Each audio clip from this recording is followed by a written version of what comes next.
ایک بہت بڑا سوال یہ پیدا ہوتا ہے کہ ہمیں قانون کون دے گا اور ہمیں اخلاقیات کون دے گا۔ خواتین حضرات، اس سے پہلے کہ اخلاقیات کو سمجھا جائے، صرف اتنی سی بات کو سمجھ لیجئے کہ ہر بد اخلاقی میں لذت ہوتی ہے۔ کوئی گناہ ایسا نہیں ہے جس میں لذت نہ ہو۔ چور چوری کرتا ہے تو اس کو چوری میں فائدہ آتا ہے۔ رات کو آپ 12 بجے جب کال کریں گے چھپ کے تو یقیناً آپ کو بہت لطف آئے گا، لیکن یہ اخلاق کا جو پہلو ہے یہ اس معاشرے میں کسی قانون کو توڑ نہیں رہا۔ اب غور کیجئے ذرا، یہ باریک بات ہے، یہ باریک بات ہے۔ یہ اخلاق کا پہلو اس معاشرے میں کسی قانون کو توڑ نہیں رہا۔ جب بد اخلاقی قانون کو نہ توڑ رہی ہو تو معاشرہ زوال پذیر ہو چکا، پھر اس معاشرے کا کوئی بھی ریورس گیئر اس دنیا میں نہیں لگتا۔ اس معاشرے کو پھر اپنی ایک نیچرل ڈیتھ جو ہے وہ لینی پڑتی ہے۔ اب اس سارے معاملے میں اگر میں یہ کہوں کہ آپ کو اخلاقیات کے لیے کیا چیز ہے جو چاہیے، مثال کے طور پہ اگر آپ مکینک بننا چاہتے ہیں اور آپ کہیں کہ میں انگلیوں سے مکینک بن جاؤں گا گاڑی کا، تو یہ ممکن نہیں ہوگا۔ آپ کو گاڑی کا مکینک بننے کے لیے ایک پیچکس ضرور چاہیے ہوگا۔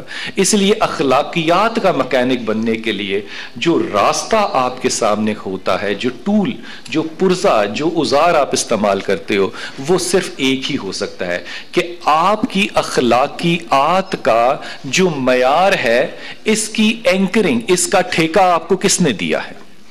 مثال کے طور پہ آپ نے اپنے فائدے کو کس کے لیے چھوڑ دیا ہے۔ مثال کے طور پہ اگر فرض کیجئے کہ اخلاقیات یہ ہے کہ بازار میں چلتے ہوئے نگاہ جھکا کے چلنا ہے، تو لطف تو نگاہ اٹھانے میں ہے۔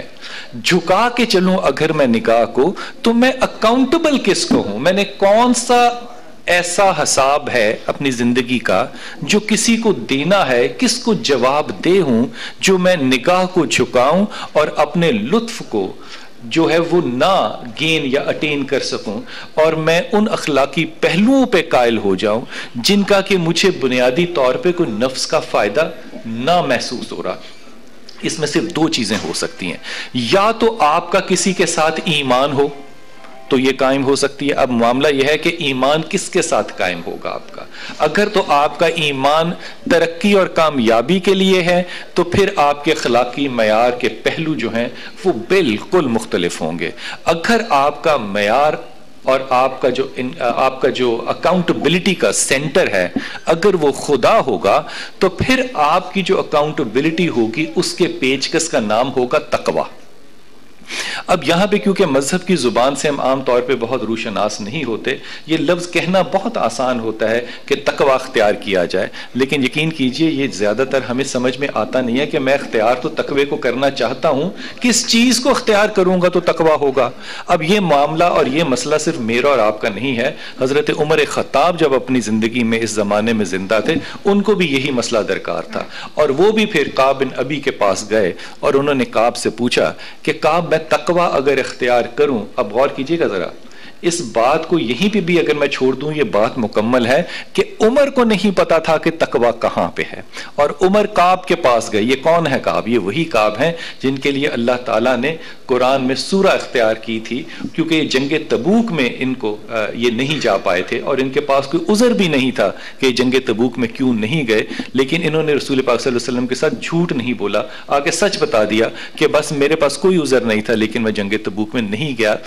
یہ وہ ان کے پاس گئے اور حضرت عمر نے کہا کعب سے کہ کعب، مجھے بتاؤ کہ میں تقوی جو ہے وہ کیسے اختیار کروں اور اس کو کیسے سمجھوں۔ اب عمر جو ہے وہ امیر المومنین ہے اور کعب صرف صحابی ہیں۔ کعب نے عمر کو ایک بڑی خوبصورت بات سمجھائی۔ اس نے کہا عمر، تمہارے پاس کھلا لباس ہو اور تم ایک پگڈنڈی پہ چل رہے ہو، اور اس پگڈنڈی پہ ایک طرف کانٹے دار جھاڑیاں ہوں اور دوسری طرف ایک گہری کھائی ہو، دونوں طرف سے بچ کے چلنا اور اپنے لباس کو اپنے جسم پر لپیٹ لینا، اس لیے تاکہ نہ میں کھائی میں گروں نہ میں جھاڑیوں میں الجھ جاؤں۔ لیکن یاد رکھنا کہ اس پگڈنڈی پہ چلتے ہوئے تمہیں خوف ضرور آئے گا کہ کہیں گر نہ جاؤں۔ اور بچ کے حضرت عمر دفتر سے اٹھ کے گھر چلے گئے۔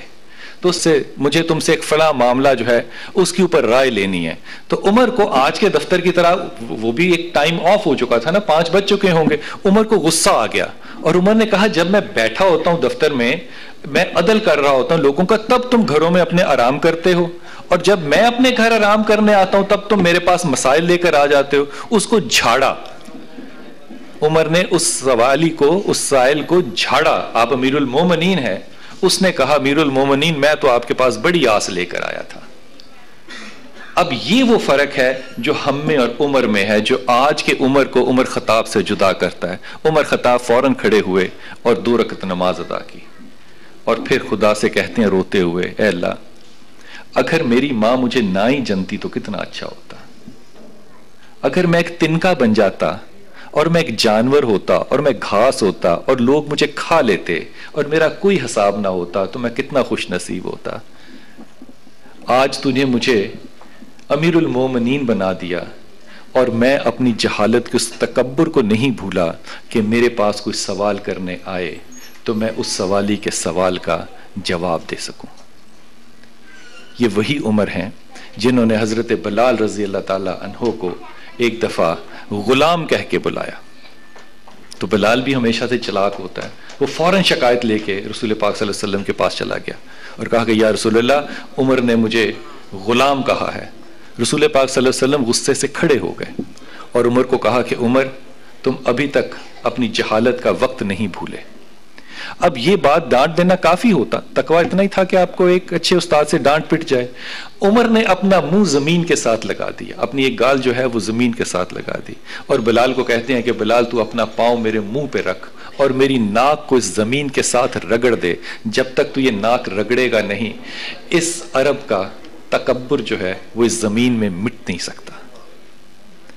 اب غور کیجئے, یہ وہ عمر ہے جو کعب سے پوچھ رہا ہے جا کے کہ کعب تقویٰ کس چیز کا نام ہے. خواتین حضرات, یہی عمر ہے جس کی بہن, بلکہ یوں کہیے کہ عمر جو ہے وہ ایک عورت کے ساتھ, آج بھی غور کیجئے کہ اس ہوٹل کے باہر کوئی ایک آدمی اور عورت آپس میں بات کرتے ہوئے سڑک کے درمیان میں کھڑے ہوں تو کوئی ایسی نگاہ نہیں ہوگی جو ان کو نہ دیکھے, اور زیادہ تر خیال ان کے بارے میں جو ہوں گے وہ اچھے بھی نہیں ہوں گے.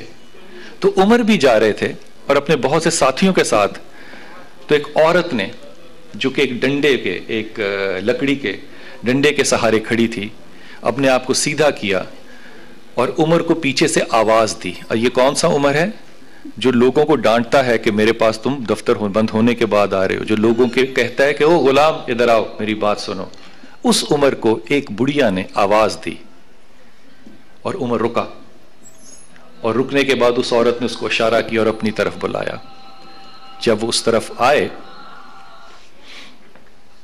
تو اس خاتون نے عمر سے 3 باتیں کی. پہلے کہتی ہے, عمر میں نے تیرے 3 زمانے دیکھے ہیں.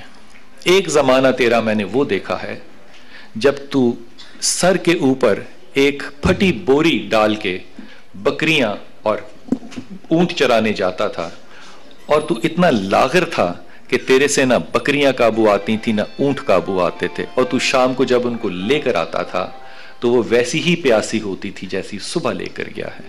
اور تیری بہن تجھے کہا کرتی تھی کہ عمر تیرے سے کوئی خیر کی خبر ہمیں نہیں مل سکتی. پھر عمر ہم نے تیرا وہ بھی زمانہ دیکھا جب تو ڈرتا تھا. غور کیجئے جملہ کہا کس کو جا رہا ہے, عمر خطاب کو, کہ عمر میں نے تیرا وہ بھی وقت دیکھا ہے جب تو ڈرتا تھا. جب ایک اور عمر بھی زمانے میں تھا اور وہ عمر حشام تھا جس کو ہم ابو جہل کہتے ہیں, اور لوگ تجھے عمر کے نام سے عمر حشام کے زمانے میں بلاتے تک نہیں تھے, لوگ تجھے عمیر کہتے تھے, لوگ تجھے عمیر کے نام سے بلاتے تھے اور عمر حشام کو عمر کہا کرتے تھے. پھر ہم نے وہ بھی زمانہ دیکھا عمر جب اللہ نے تیرے جیسے کو مسلمانوں کا امیر المومنین بنا دیا. عمر میری بات سن, خدا سے ڈر. اگر تو نے عزت کہیں اور سے مانگی سوائے خدا کے تو خدا کی قسم خدا تجھے ذلت دے گا.